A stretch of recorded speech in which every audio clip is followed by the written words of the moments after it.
Birame Mbissine Mbable Bibane confiance daan de cey Mbable Bibane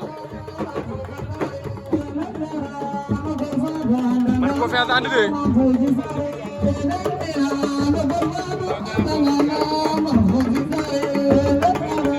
cey Mbable Bibane ati bo ajande léegi na mbadaxun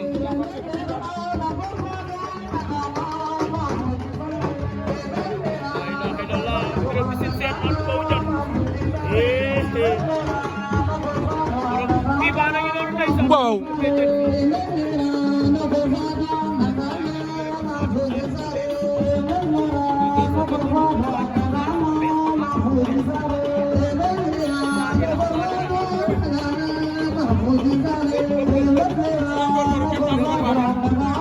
dafay débat